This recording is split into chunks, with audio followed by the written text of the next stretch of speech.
దేవుడి భూముల్ని ప్రైవేట్ వాళ్ళకి అప్పజెప్పేసేటటువంటి ఒక దరిద్రపు ఆలోచన చేయడం ప్రారంభించింది ఈ ప్రభుత్వం. దాన్ని విశ్వ హిందూ పరిషత్ తప్పుపట్టింది. భారతీయ జనతా పార్టీ తప్పుపట్టడంతో పాటు రాష్ట్ర వ్యాప్తంగా వింతపత్రాలు కూడా ఇచ్చింది. అయినా అడ్డగోలుగా చేస్తున్న వేళ ఆ దేవుడి భూముల్ని ఇప్పుడు న్యాయస్థానాలు కాపాడాలనుకుంటా అనకాపల్లి జిల్లా నర్సీపట్నం బలిఘట్టం పరిధిలోని శ్రీ వీర వెంకట సత్యనారాయణ స్వామి దేవస్థానానికి చెందిన 30 ఎకరాల భూమిని ఎట్లాంటి వేళ నిర్వహించకుండా new and renewable energy development కార్పొరేషన్కి కేటాయిస్తుందని హైకోర్టు ఆక్షేపించింది. పారిశ్రామిక అవసరాలకు ఎందుకు దేవాదాయ భూములను వినియోగిస్తున్నారని అడిగింది. అందులోనూ ఎలాంటి వేళ నిర్వహించకుండా దేవాదాయ భూములను ఎలా కేటాయిస్తానని ప్రభుత్వాన్ని ప్రశ్నించింది.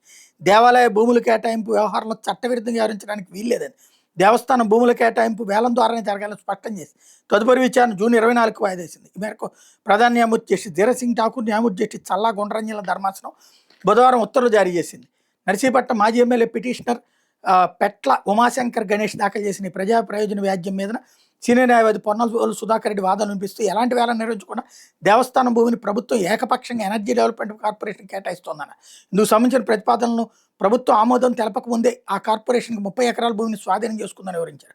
ప్రభుత్వ న్యాయవాది నాగరాజు స్పందిస్తూ కార్పొరేషన్ లీజు కింద 30,000 చెల్లిస్తుందని చెప్పారు. గతంలో ఆ భూములు లీజు 12,000 మాత్రం వచ్చిందని వివరించారు. వేల నిర్వహిస్తే 30,000 కన్నా ఎక్కువ వచ్చే అవకాశం ఉంటుందని ధర్మాసనం ఈ సందర్భంగా వ్యాఖ్యానించి ఈ భూ కేటాయింపులపై స్టే విధిస్తామని చెప్తూ ఆ మేరకు ఉత్తర్వులు జారీ చేసేందుకు ధర్మాసనం సిద్ధమైంది.